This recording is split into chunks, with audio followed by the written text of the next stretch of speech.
Hello everyone and welcome to the Digimon Ghost Game video. This time we'll be talking about episode 61 of Ghost Game, which is called Resurrection.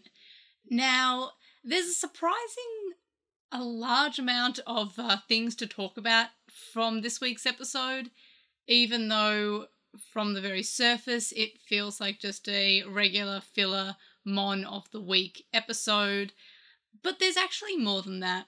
So just to recap, a quick synopsis is that we have the human of the week being a classmate of Ruli's who has recently had her brother's fiance pass away and has found that her brother, strangely enough, has the corpse just wandering around the house. Now, this is deeply upsetting, especially when he kind of wakes up the corpse to go watch TV and snuggle on the couch. Now, this is kind of like an emotional and upsetting thing to see because you can kind of see where he's coming from. He's just lost the love of his life, basically. They were about to get married, and then she passed away in a workplace accident. So having him being this distraught, essentially husk of a man, in the scenes that we have him, the fiancé honestly looks as much of a corpse as the actual corpse does. And this is because you are basically a husk of a person when you've experienced loss. So it's kind of this emotional thing, especially when we see him watching TV with her. And essentially he doesn't really seem to register how messed up everything that's going on is. And he also can't notice that she's essentially sucking energy from him, which also results in him being more husk-like because she's feeding on his energy.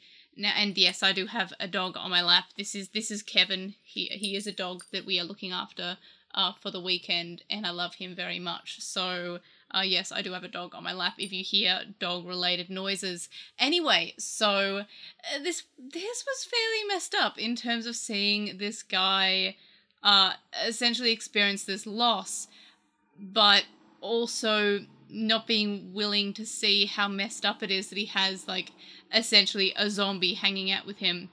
And then, of course, at the end of the episode, he experiences loss once again when he realizes she is dead and is basically just being kind of like a puppet for the actual Mon of the Week, which is, interestingly enough, Millenniumon. Now, it is extremely interesting that we have Millenniumon again. I say again because we did have various forms of Millenniumon in the previous series of Digimon, which was Digimon Adventure : also known as the reboot, also known as Digimon Adventure 2020. And I was kind of a bit pessimistic as soon as Millenniumon appeared, while I was also fairly surprised that Millenniumon appeared because I managed to stay off Twitter today, so I didn't get any spoilers, so that's pretty cool. And because basically as soon as the episode airs in Japan, it's basically free game, and then definitely as soon as the episode comes up on Crunchyroll, then it's definitely free game. And I was out for a few hours after the actual Crunchyroll airing of it, so I managed to stay off the internet, so that was cool. But I was very surprised that we got Millenniumon, especially because, yes, we did just have Millenniumon in the last series. Of course, we also have Millenniumon in a very blink-and-you'll-miss-it moment in Digimon Adventure 02, as the Ken storyline kind of crosses over with the WonderSwan games as he appears in that, alongside Ryo. And I'm not going over the entire story of it again. I've covered it twice before, once on the podcast 6 years ago, I think, and then more recently in 2020 when Millenniumon was showing up in the reboot. So I won't go over the entire story of Millenniumon, especially because it might not tie in at all to Ghost Game, and in fact I'd be very surprised if Millenniumon, this Millenniumon does tie into the Millenniumon that we saw in the Adventure universe, or even in Colon. When it appeared in Colon, I thought that it might have something to do with the Millenniumon from the original Adventure universe, and the Ryo games / the WonderSwan games, but that turned out not to be the case, and in fact was fairly anticlimactic as somebody who basically saw Millenniumon and started jumping up and down. So of course, when Millenniumon showed up, I was kind of like, oh, what are they going to do here? Are they going to kill him easily? And yes, they essentially do kill him fairly easily. We have the corpse call out and say, look, I'm already dead, but I'm also the weak spot of Millenniumon. Aim at me and you'll be able to defeat Millenniumon. However, defeating him just kind of reverts him back into Moon Millenniumon, which is his little gem form, which at the end of the episode has Hiro just pick up the gem and go, I'll keep it, which feels like an interesting technique, because usually when we have a Mon of the Week, it's always, I'm going to send them to Clockmon. I'm going to send them to Mummymon. I'm going to send them to this Digimon who will be able to control it or make sure it's safe or, kind of rein it in or something. But Hiro himself is just like, I'll keep it, which is just so wild. Maybe it's more wild because I kind of know that Millenniumon is this kind of big bad monster, and it would be kind of weird if he wasn't a big bad in this. Though then again, he was a big bad in Colon, but it didn't really seem like that. In any case, we do have Angoramon saying how powerful Zed Millenniumon is and how he's like this great catastrophe, which is basically what he was called in the reboot as well. So that also fills me with too much dread because I was not a fan of the reboot. So in any case, once Hiro decides to keep... Oh, see you, Kevin. Once Hiro decides to keep Moon Millenniumon, we have his Digivice Jewel V light up and then fade. And we also have Blacktailmon Uva watching on as Blacktailmon Uva tends to do. Now, this could mean a number of things. I'm trying not to look too far into it because I have been guilty of looking far too into things in the past. And also I did more recently with, again, Colon, thinking that Millenniumon would be a bigger part or mean something. And despite being a big bad, didn't really feel all that meaningful. He felt like he was killed fairly easily and didn't really do much despite the build-up. So I'm kind of pessimistic going into this and thinking having any expectations for Millenniumon showing up. It is nice to see Millenniumon. I'm kind of happy that we have Toei and Bandai having Millenniumon appearing more. However, looking at the BE memories for Ghost Game, we don't really have Millenniumon popping up on any of those. So either Bandai aren't going to spoil us on something for once, which will be a nice change, or Millenniumon isn't necessarily that big into the plot in terms of the other Digimon that we do have on the BE memories that haven't appeared in the anime so far. For example, Marsmon, Canondramon, Plutomon from the Angoramon DIM. There's a lot of Digimon that still haven't popped up. Whether or not they will or not, or mean anything, who's to say?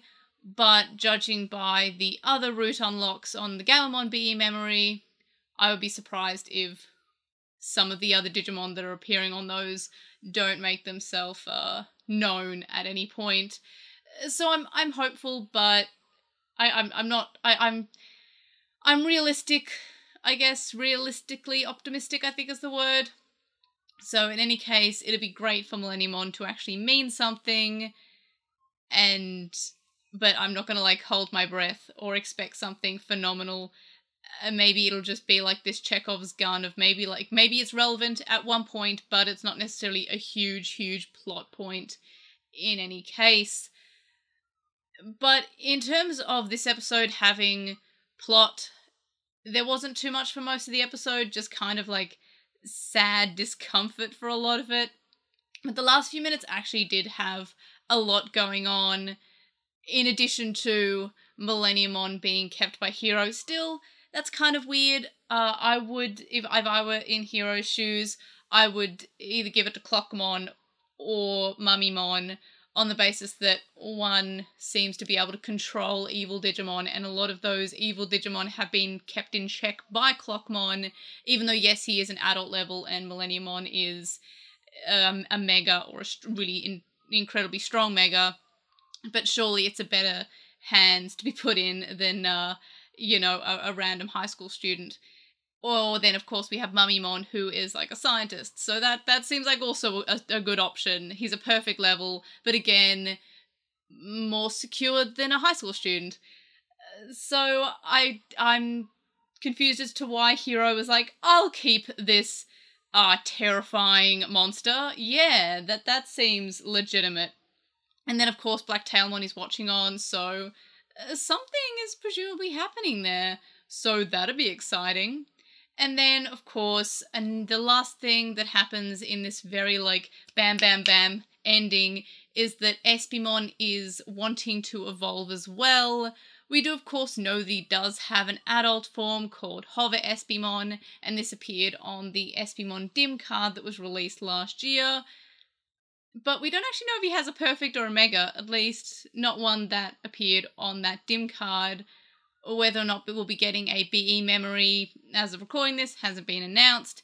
That would be an interesting time to put any of Millenniumon's forms on it. I would absolutely love getting Millenniumon on a Vital Bracelet. We've had Millenniumon being, I think it was he a raid boss?